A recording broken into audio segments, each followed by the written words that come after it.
Most people want resurrection. We want new life. We want hope. We want peace. We want healing. We want joy. We want the empty tomb.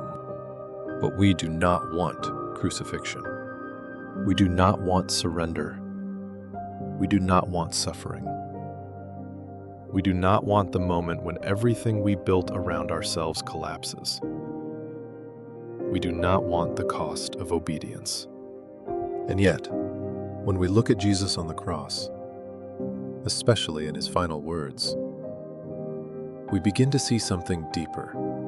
The cross is not only the place where Jesus dies for the world, it is also the place where the deepest pattern of the spiritual life is revealed. Not because our suffering saves us the way his does. Only Christ does that. But because his final words show us the path. Forgiveness before peace. Surrender before renewal. Death before resurrection. Obedience before glory. The last words of Jesus are not random dying words. They are not just fragments of pain. They are windows into what the cross means. And if we listen carefully, we can hear in them the same pattern that still shapes the Christian life now. The first thing Jesus says is this: Father, forgive them, for they do not know what they are doing. That is astonishing. He's being mocked, rejected, tortured, crucified. And yet his first words from the cross are words of mercy, not revenge,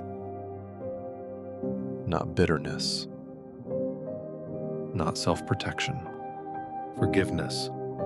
And that tells us something immediately.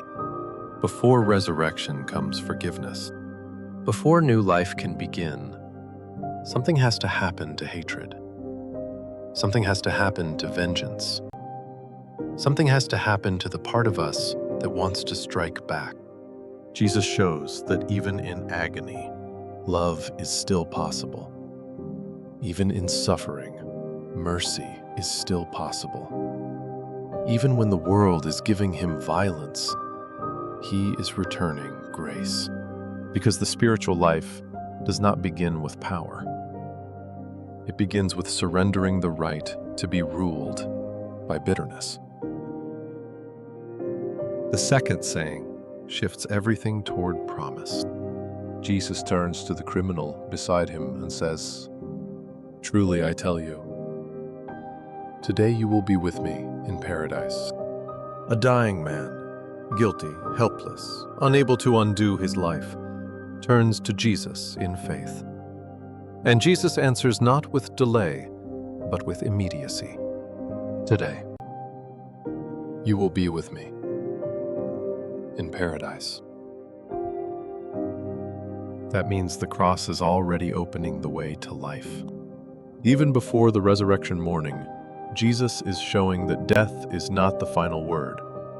Even here, in the darkest place, he is speaking of paradise. This is the pattern. When everything looks lost, Christ is already speaking life. When the world sees only death, Jesus is already opening the door to something beyond it. Then, something quieter happens. Jesus looks down from the cross, and he sees his mother. "Woman, behold your son. Behold your mother." This can seem small beside the other sayings, but it is not small. Even in agony, Jesus still sees people. He still loves. He still forms relationship. This matters because it reminds us that holiness is not cold. The cross does not turn Jesus inward. It does not make him obsessed only with his own pain. Even while suffering, he is still giving care, still creating bond, still thinking of others. Before resurrection, comes the death of self-centeredness. Before new life comes the breaking of the ego that believes suffering excuses us from love. Jesus is showing that even in pain, the heart can remain open. Then we come to the most piercing words of all. My God, why have you forsaken me? Here Jesus enters the deepest darkness of the cross. This is not shallow suffering. This is not a performance. This is anguish. But even here, there is more going on than despair. Jesus is quoting Psalm 22, a psalm that begins in abandonment and agony, but moves toward vindication, trust, and the faithfulness of God. So even this cry belongs to a larger story, and that matters for the spiritual life. Because sometimes obedience feels like silence. Sometimes suffering feels like distance. Sometimes we ask where God is. Jesus does not hide that reality. He enters it fully. He shows us that faith is not pretending pain does not exist. Faith is sometimes crying out to God from inside the darkness, not away from God, to God. My God.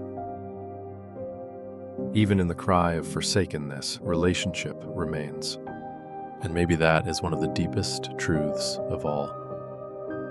Sometimes the path to resurrection goes straight through confusion, grief, and the feeling that heaven has gone silent.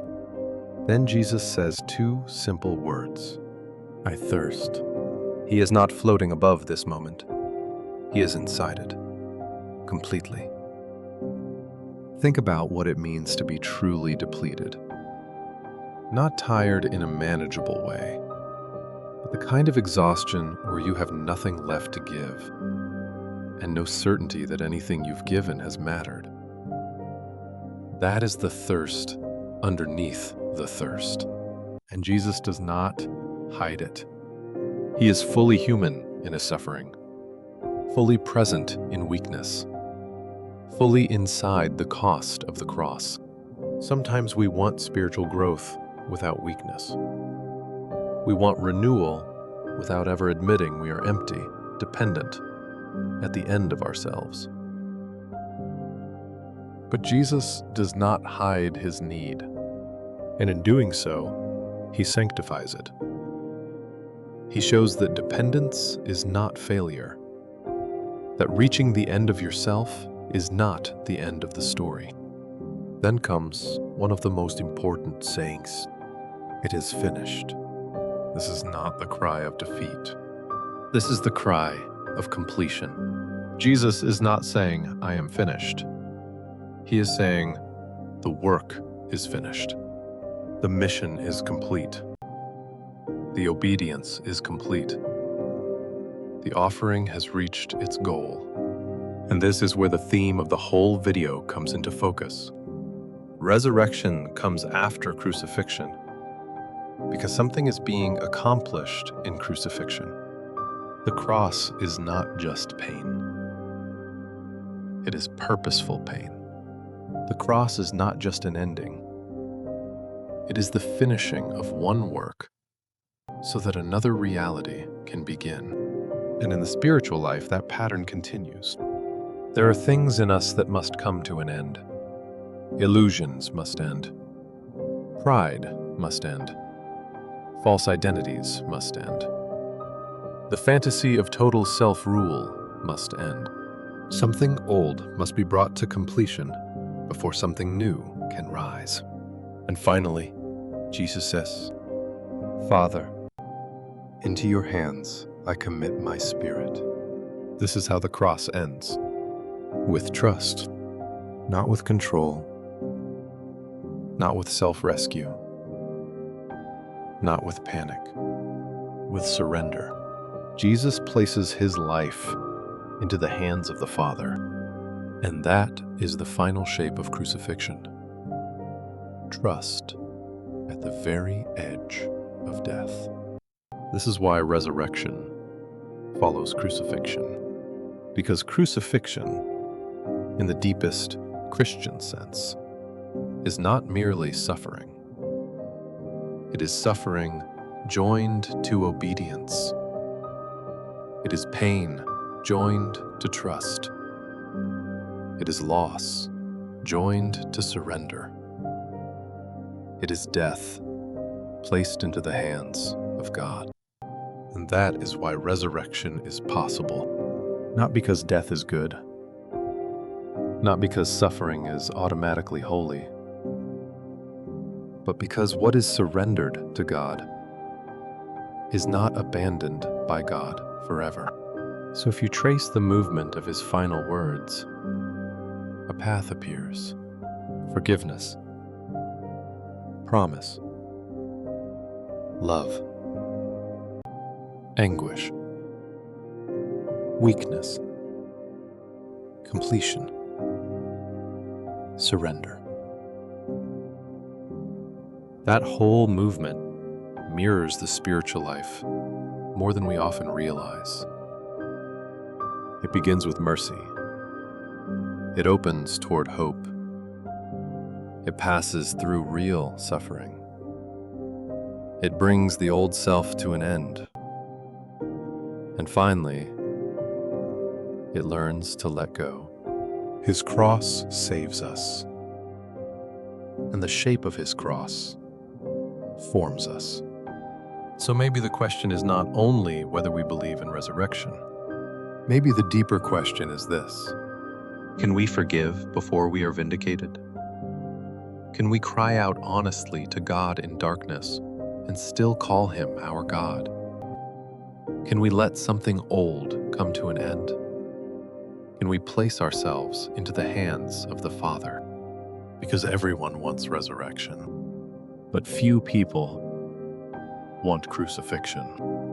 Everyone wants new life, but fewer want the surrender that makes room for it. And yet this is the paradox at the center of Christianity. The cross is not the opposite of resurrection. It is the road to it. So if you are in a season where something in you feels like it is dying, do not rush to call that the end. The work may still be unfinished. The surrender may still be forming you. The hands of the Father may already be underneath what feels like it is falling apart. Because that is what Easter morning announces. Not just that Jesus rose, but that the tomb was never the final word. That the silence between Friday and Sunday was not absence. That the stone in front of the grave was not the period at the end of the sentence. Resurrection came, and it came not despite the cross, but through it. That is the hope that changes everything. That is the promise hidden in his final words, and it is still true today.